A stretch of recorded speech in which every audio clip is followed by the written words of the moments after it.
to the Learner Center Collaborative webinar on educator capacity. Excited to have everybody here. It is the end of the school year for some. Some have to go until June. Whatever situation you land yourself in, we hope that you are enjoying the end of the year celebrations. My name is Marlon Styles. I'm a proud partner of the Learner Center Collaborative. Thrilled to be here today with one of my good friends, someone I've been connected with for a very long time.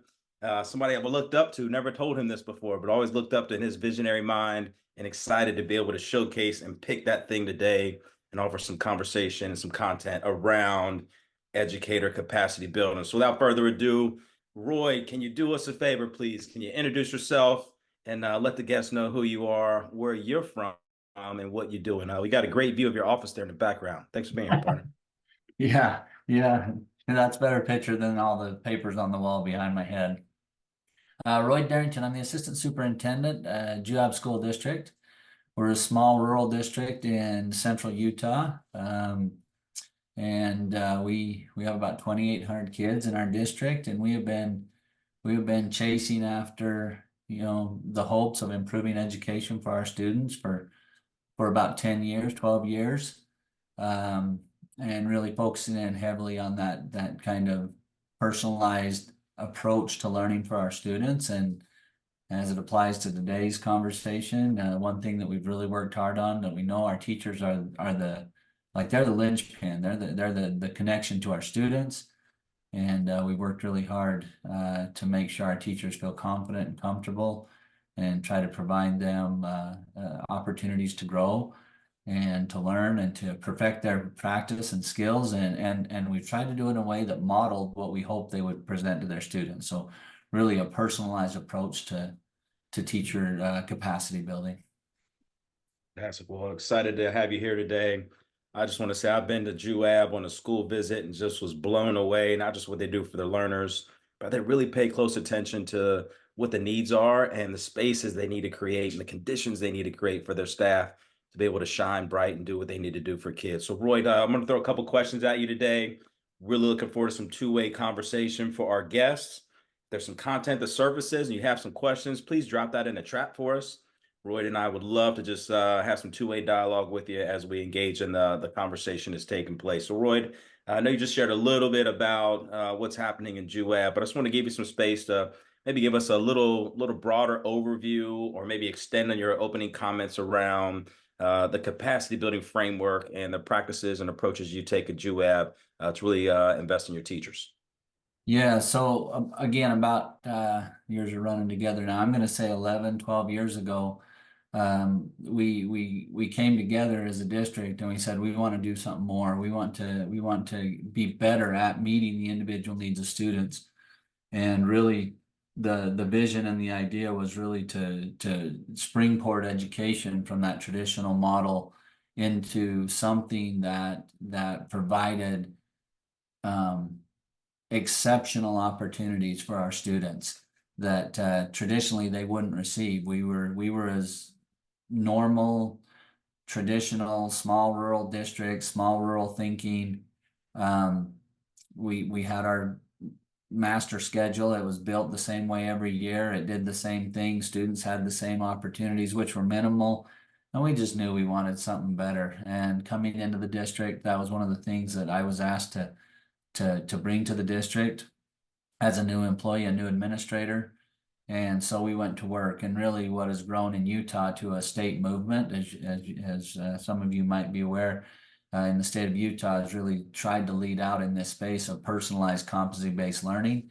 And a lot of that was built off of the frameworks and the adventures, mistakes that we made as a district along the way. And so it's been pretty amazing ride. And one of the big things that we really knew we needed to do when we started out was, as we were plowing snow in this area, that really there wasn't a lot of support. There wasn't a lot of professional learning. There wasn't presenters we could go out and bring in, or trainers that we could go out and get and say, hey, come and show us how to do this thing that we want to do. Show us how to accomplish this dream that we have. So we really knew we had to lean heavily into just our beliefs of what we thought was most important and what we believed was most important in learning. And and that if we were going to get anything done, our teachers and our site administrators, our principals, they had to carry the load on their shoulders, and they were the ones that were going to really move this work forward. So one of the things that we worked on right off the bat is we knew that you know, we wanted our teachers to see and feel a learning environment similar to what we hoped that they would create in their classrooms. And so to do that, we really started off with this idea of how do we create personalized professional learning for, in our district, it's not a ton, but 160 teachers. How do we create an environment where every one of them can have a different path of personal improvement that's tied directly to some of our state accountability and evaluation systems? And what we came up with was the use of micro credentials. And we were fortunate enough at that time to just been invited to be one of the primary districts, early adopters into what's called the League of Innovative Schools. And our partnership there brought us in contact with Digital Promise, who has just a whole array of micro credentials. So that made it nice. It gave us a platform that we could tap into. But using that platform really started to build that personalized vision. And so then we built into policy, into our pay scales, into our remuneration processes for our teachers to incentivize, engaging in this personalized kind of professional growth plan with their principals, tied directly to what they wanted to do and become as a teacher, and B, associated with the needs that, say, their principal had for them based on their personal growth, strengths and weaknesses, focusing on areas that they can improve a little bit. So, and over the years, we've grown to where we're at. I should have grabbed the number before we started talking. We have, I believe it's 37 of our 160 teachers are now what we consider teacher leaders, meaning that they have completed a personalized learning track that includes a minimum of 12 micro credentials in a very specific area. And then with that, they get a 5% bump to their salary that we give to them. And part of that agreement is to take that, then they become a teacher leader, meaning we can lean into them, their principals can lean into them, and expect them to be forward-thinking leaders with their peers to jump in and help solve problems. And it's been amazing. That's fantastic. You just dropped a whole lot of gems in that opening response, and there's probably 6 or 7 different things I'd love to dig into. Again, for our guests, as you hear different topics that Royd's sharing, or different frameworks, practices, or strategies that they're using Juab, feel free to drop some questions in the chat. We'll try to continue to pull some things about what's on your mind and see if we can pick Royd's brain. Royd, before we get into this idea of personalized pathways for your staff around professional development, can I pull you back just a little bit and just think about the profession right now? As you think about educators today, what would you say are the key skills and competencies that today's educators need to be effective in their role? I think a big one that we're recognizing today is facilitators, and very nimble and adept at adapting to a wide range of needs. And the days of just walking in and having a textbook and having a clear scope and sequence, and I'm just doing my thing, that very teacher-centered approach, those are gone. We need teachers that are 100% capable of being facilitators of learning and taking 180 to 200 students and saying, look, what are your needs? My job is to teach you how to advocate for your needs, and then B, make sure I'm a resource. I can compile resources and put you in front of resources so you can become the learner that you want to be. And that's one of the biggest things right now that I see as kind of there's a real clear difference between we'll say some of our more veteran teachers and some of our newer teachers coming out. There's luckily a natural trend that's existing there, that our teachers are a little more adept at that. The second one, it's not a new skill, but it's definitely a skill that has always existed in any profession: a desire to be better, a desire to do more, a desire to be and a belief, more than just a desire, but a belief that I can be the teacher I always wanted somebody to be to me, and really getting out of their way and letting that passion kind of germinate and nurture that passion and keep it growing. In our position, it's super important for us to retain teachers. Like, we have to compete heavily with suburban and urban districts that are just up the road, and financially we can't compete with them. So the only way we're going to compete is to create a culture and environment where our teachers want to be here. Financially, it's better for them to go 15 minutes up the road, up the highway. And so that competition that I think exists for us is really important to touch on, being able to build people's strengths. And nobody wants to do anything or work in any environment where they feel like they're a failure. And unfortunately, in education right now, there's a lot of negative. There's a lot of things that beat teachers down, and they become the scapegoats for, all kinds of, from social ills to political discourse and all those other things. But nobody wants to be in an environment where they feel like they can't be successful. So we work really, really hard at trying to make sure that our teachers have the tools and the belief and the success that they know they can be successful. But can we lean into that a little bit more, right? So if I'm a guest on the call right now, and Steve kind of mentioned it already, before we start pulling some examples and some strategy out of you, can we just talk about the people work for just a second? Yeah. How you talked to us about how you, as a key visionary leader at Juab, how did you get teachers motivated to really get on board and pursue this strategy of personalized professional development plans? Well, I think your title, this is it's about the learners. And that's the one thing that, from the beginning of time to today in education, when you really look at who we're servicing, education's a service industry. So if we look at who we're really trying to help and who we're trying to work for and serve, and put our students at truly at the center of what we're doing, that's an easy sell. The next thing is to not let bureaucracy and systems and unflexible, mandates and get in the way, because it's hard to ask for innovative practices and innovative beliefs and then tell people that, no, we can't do that. We can't do that. No, don't do that. Don't try that. We really just tried to create playgrounds for every individual, and right there to help work with them and support them. And when they failed, we celebrated the failure, as long as their failure led to change and fell forward. They were trying to improve, and okay, let's try another iteration.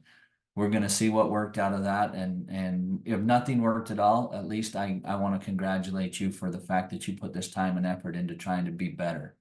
Yeah, And so keeping that constant support there, and then doing it enough that people believed you. That was huge. I mean, that was a big part. It's one thing to just get up and talk about it, but really, really being there to support teachers when they did fall flat on their face. And it's like, wow, that was horrible. But I loved it. Let's keep going. And don't worry about the parent that's upset. I'll explain to them what we're trying to do. And you know what? At the end of the day, they'll appreciate that you're trying to do the best thing you can by their child. love it. Again, one last curiosity before we get into some examples here. And more, I agree with you, right? The focus on failing forward. I absolutely love that myself too. You mentioned playground before, and we had a question in the chat around collaboration. Can you just kind of share the space? So if I'm a fifth grade teacher, am I doing this by myself in my classroom? Am I working with a team of like-minded thought leaders with the same desires and same personalized pathway outcomes that we're seeking? Is there a space that I can go to for support in the district? Can you talk through with us for a little bit how you have that framework set up? Yeah, so intentionally in the beginning, definitely yes to all of those. Because again, not everyone wanted to put their toes in the water in a place that everybody was watching them. Some wanted to do innovative practices all by themselves quietly over on the side, just them and their administrator, until they felt confident that that could be something that they could put out to the world and say, hey, look at what I'm doing. But very much we built space, we built time in our schedule. We adjusted our schedules to ensure that our teachers had all the paid time we could give them. Once a week minimum, if not multiple times. We in the state of Utah, we're allowed to take 4 days out of the teaching, out of the traditional 180-day school year and turn them into professional learning days.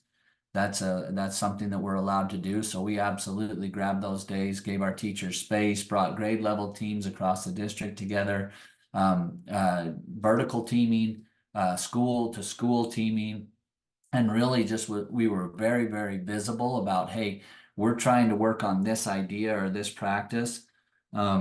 Anybody that's interested, come and show up. Anybody that needs help. It didn't take us very long to realize that we couldn't do it enough with just our administrators and the few district staff that we have. So the thing we were missing in our district is we didn't have any type of instructional support, whether a coach or mentoring program that even existed in our school district. So that became a top priority. I was able to go out and find a pretty sizable grant and brought in instructional coaches into every one of our buildings. And it's through that instructional coaching position that we actually have been able to sustain and move that work forward, really creating experts that are very highly trained and putting them right in the building in real time to be able there and to be able to support teachers. And that's what teachers need. They need real-time support. They need support not in a couple days. It's like, I'm trying to figure this out this minute in my classroom, and I got stuck. And I've only got 10 minutes till those kids get back from recess. I need help now. Please, somebody come in here and help me work through this little issue. And then obviously using the best practices we can put together and training them how best to coach and let people work through their own problems and not be problem solvers, but supports as people solve their own problems. It's been a tremendous tool for us. Love it, love it. Okay, so let's get some examples out of you. Can you think of or maybe share an example, maybe a success story of how this belief around personalized pathways for professional development for staff, how it's significantly impacted a teacher's practice? Do you have a success story you'd like to share with us? Yeah, we have a lot of success stories. The biggest one I'll start off is across the board. I mentioned that we have this idea of teacher leaders that we develop through their micro-credential pathways. Well, one thing in today's highly competitive world and in trying to retain teachers, we have not lost, let me rephrase, we've lost one teacher that is a teacher leader that has left our district, and they left for reasons that had nothing to do with the profession, but personal reasons with their family. We had this idea of just maintaining teachers in the environment. That's a huge success story for us, because again, financially we can't compete with the districts around us to keep our teachers. We're not big enough. But specifically, yeah, we have numerous teachers, and the story typically goes something like this.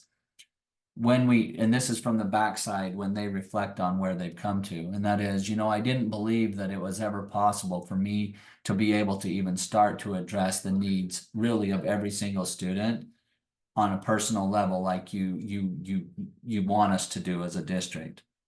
And it's overwhelming, and it just seemed like that was impossible. And now I'm at a place that not only can I do it, but let me show you what I can do. And let me show you how I do it. And I am so willing to have somebody come in and let me work with them. And if you need somebody to speak to them, I can do that. So, we have a lot of those. The one that jumps out right off the top of my head is, well, it was a veteran teacher, a very successful veteran teacher, a great teacher, and really, really approached their classroom in a very traditional sense.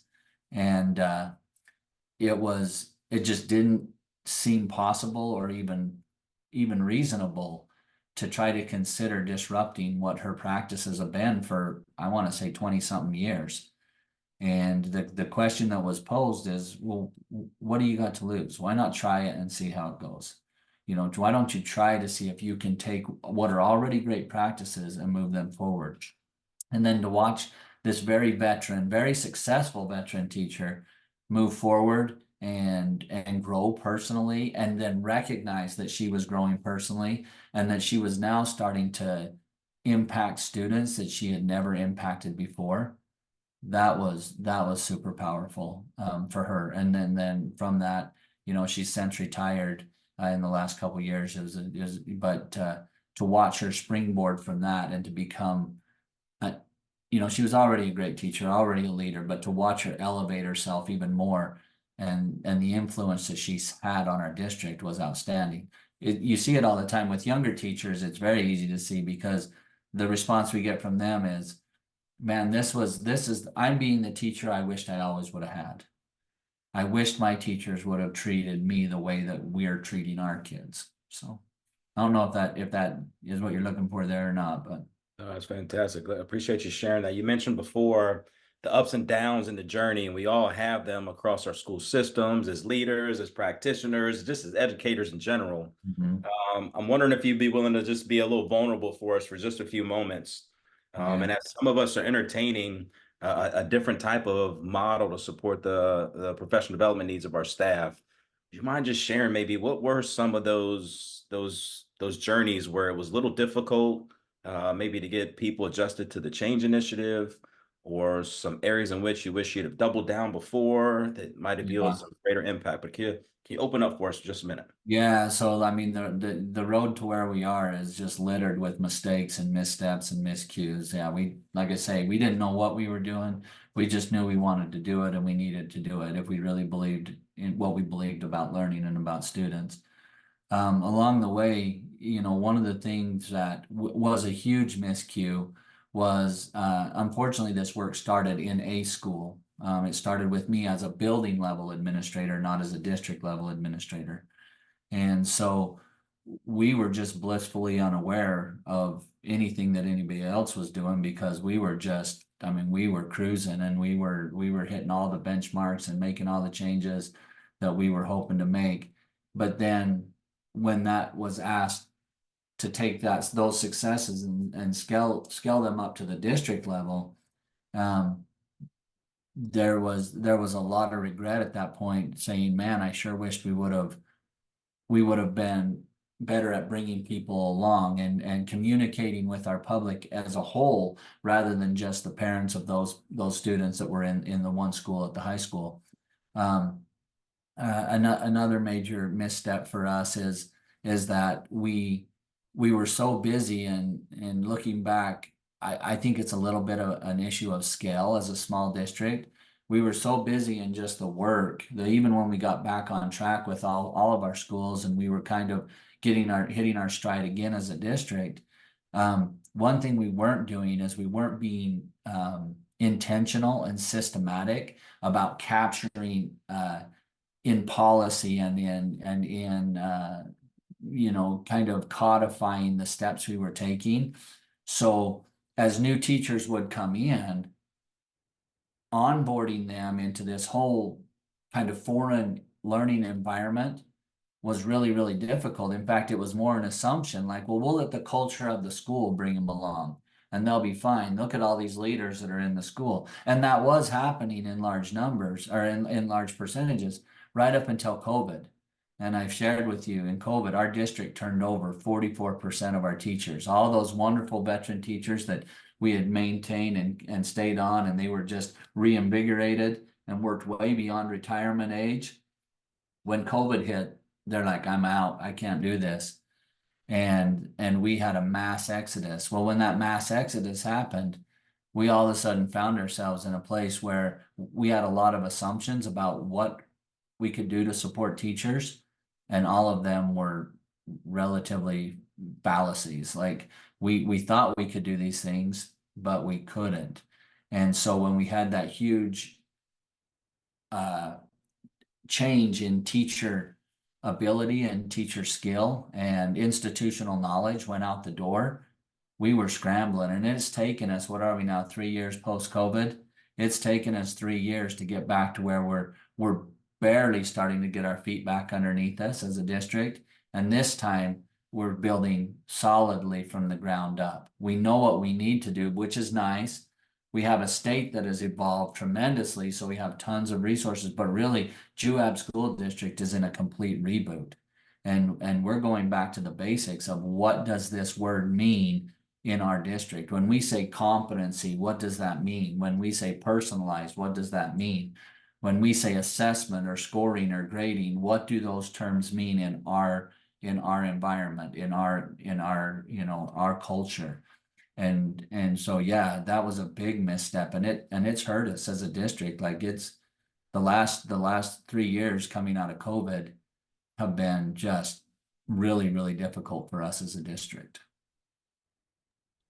And lots of really valuable insight there. I think the thing that stands out for me, and I'm going back to the days where we sat on a bus together driving to different schools in Juab, and we went on some of those visits as a former soup.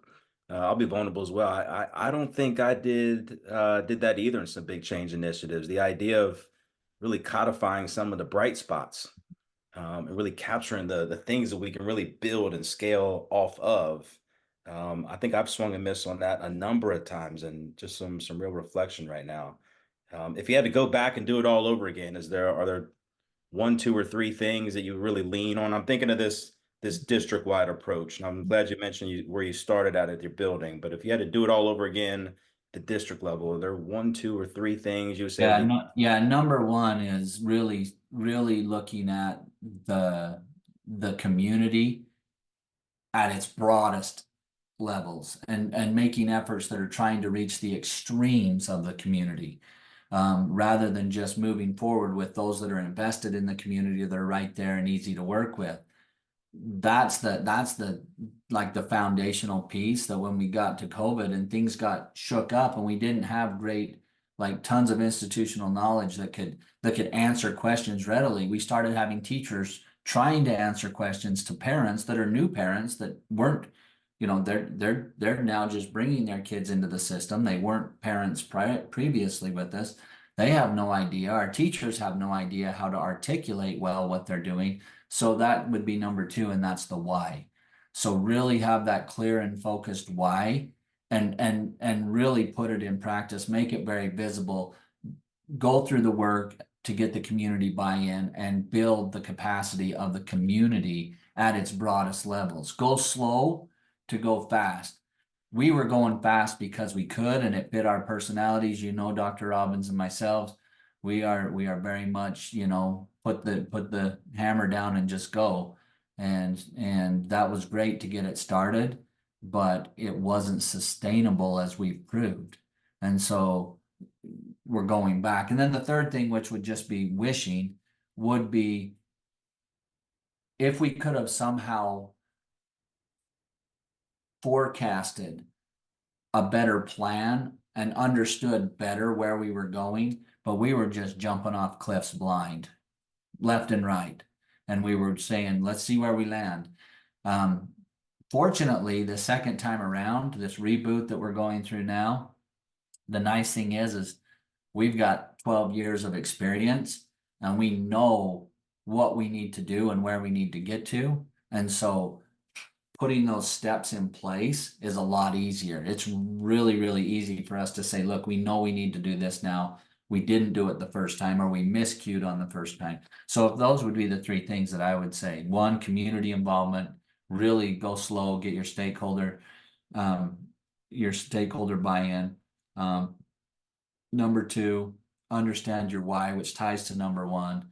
And then number three, be as clear as you can in the steps that you are taking, and never miss the opportunity to go back and revisit one and two while you're moving to number three, over and over and over and over and over again.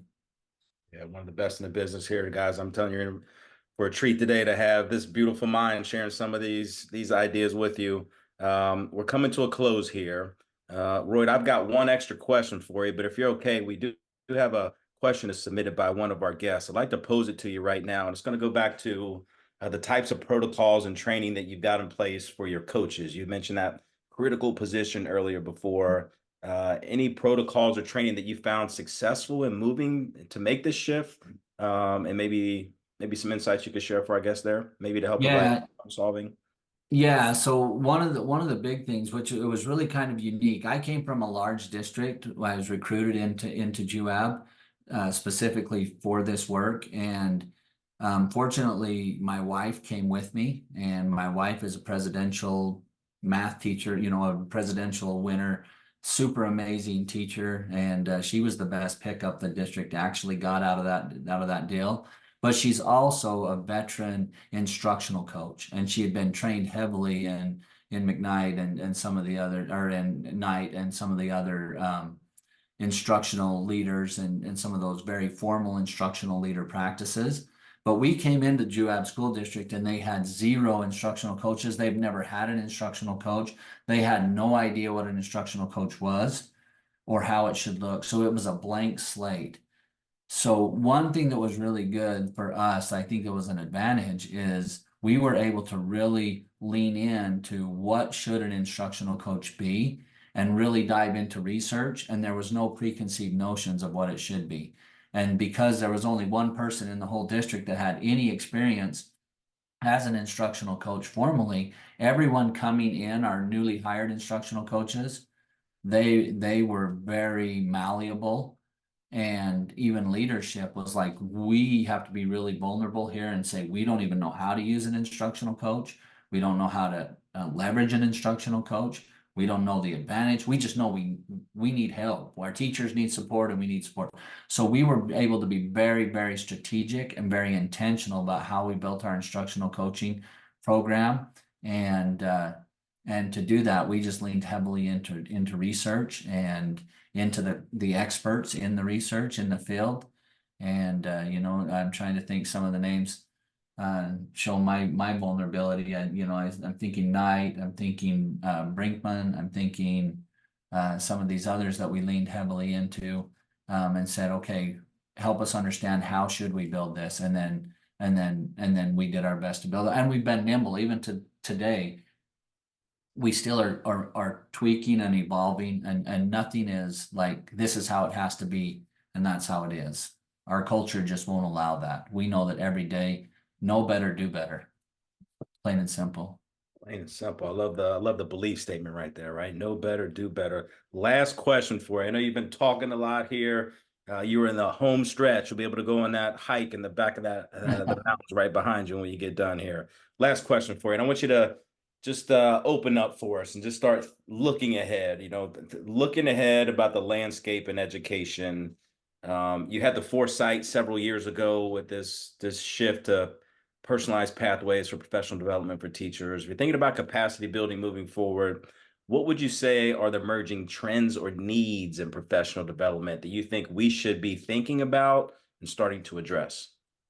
So, wow, that's a lot. That's a lot. I mean, I had to drop the A heavy one lot. at the very end, and I'm trying Yeah. So to I talk think, now. I gave you a little time to think about yeah, yeah, yeah. it. I think the big one right now for me that as I'm hitting the back end of my career, it's a lot of wishful thinking. Like, man, I wished. What could I have done? And that's AI.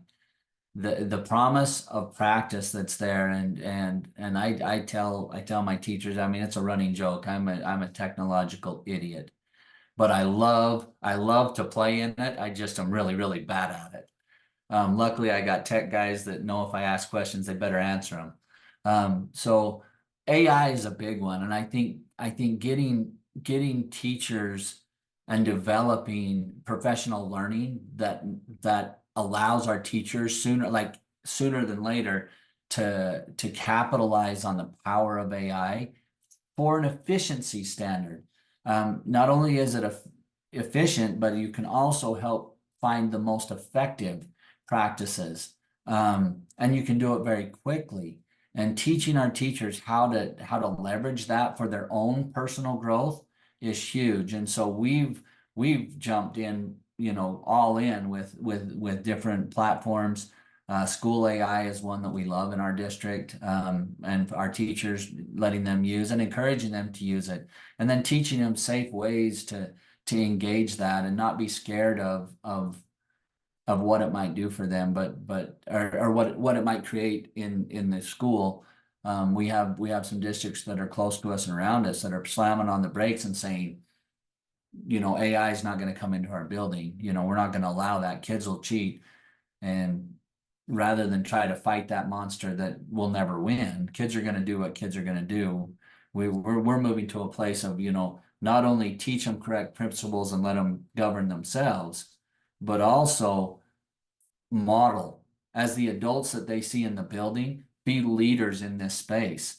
Let it help you, let you be better, develop yourself as being better. The other one is that I think is going to be big is, and I don't have an answer for this, so it's just something I see as a keeps me up at night. And that is the political discourse and the polarized political world that we live in right now. And how easily that comes into our communities, into our schools, into our boards, our school boards, into our, social media, everything. Helping our teachers maintain a sense of center and peace and getting to a place where they can be comfortable with who they are in a world where we know they're going to be under attack from every direction. No matter what they do, somebody's going to find a way to excuse my language, bitch and moan about it. And they're going to do it in a very public way, hiding behind, an avatar and a screen name, and teaching our teachers how to have that self-care and the mindfulness to be able to be resilient enough to work through that and still remember how powerful the job they do is, and that there's still not another profession that holds the same promise for our future anywhere in the world, and the value that they bring to that profession amidst all the noise and distraction. I don't have an answer for that one other than to constantly tell them and remind them and thank them every time I see them. But those are the two things that I think are really, in my mind, they're really prevalent in the front. And where something like teaching teachers just to take care of themselves is not necessarily a focus for professional learning, I think it's got to be moving forward. I just think mental wellness and resilience has got to be part of what we help teachers develop and learn, and we've got to keep feeding them that. Well, Royd, I appreciate the time today. You've been absolutely fantastic. I've heard you speak several times. I've seen the team present around the professional development protocols and practices that you've got at Juab, and I know every space we've been in with you on a national level, when you talk about what's happening in Juab around professional development and many more topics, a lot of people just so impressed with what you're doing to impact educator capacity. If you're looking for strategies around teacher retention, strategies around, reducing stress for teachers, strategies around, creating affinity groups for staff to lean into one another around professional development. If you're looking to see how retention rates can scale, definitely want to consider following what's happening in Juab. As we come to a close here, I just want to give you an offering. If you're looking to get your district team out into demonstration districts, into school districts who are doing some dynamite learner-centered practices such as Juab, we want to give you the offering of our Connections cohort. It's a national cohort made up of district teams from across the country. You can see Ector ISD from Texas there featured in the picture there. This is strategy that is all about capacity building amongst a group of leaders in a school district. We have 3 virtual meetings a year. We visit 2 school systems across the country. This fall, we'll be traveling to Encinitas in California. This spring, we'll be traveling to Mineola in New York. To get into their school systems, to see these dynamic learner-centered systems that are happening. So if you're impressed by what you heard today from Royd, definitely want you to consider taking a look at our Learner Center Connections cohort as an offering for you to invest in capacity of your leadership team. Royd, as we close out here, I know graduation's right around the corner. What's your favorite part about graduation? And then we'll come to a close here.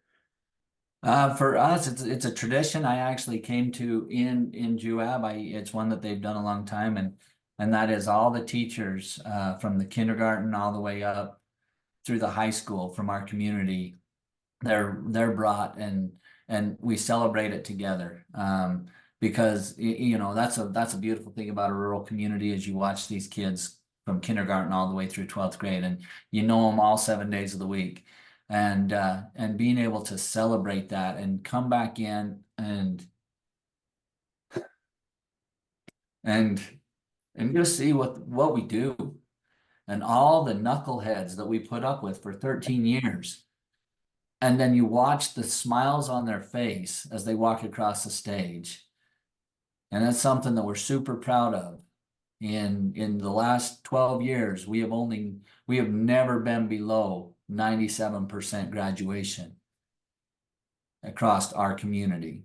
And to watch and know that you did that, and you did it with a lot of hard work, a lot of frustrating, long nights, long days, but you got this kid here. And you can see that they can see off the other side of that stage is a whole future, that they're confident, prepared, and ready to go. Yeah, maybe it'll take them 4 or 5 years to grow up, but you know that you got them to where we needed to get them, and we gave them a chance to go do that, and it's just amazing. Absolutely love it. Absolutely love it. This is why you're one of my favorite leaders in the whole country. Just so passionate about kids. Appreciate your time here today. Appreciate what you do for the community out there and the influence you're having on the profession as a whole. To everyone who joined us today, it's the end of the school year. Enjoy the celebrations with the staff. Enjoy the celebrations with the kids and the family. Enjoy the community celebrations. And on behalf of the Learner Center Collaborative team and my good friend Royd, who's on the call today, we just want to thank you for your service. Appreciate all that you do. Have a great end of the school year and enjoy some time off this summer. You absolutely deserve it. Thanks for being with us today. Take care.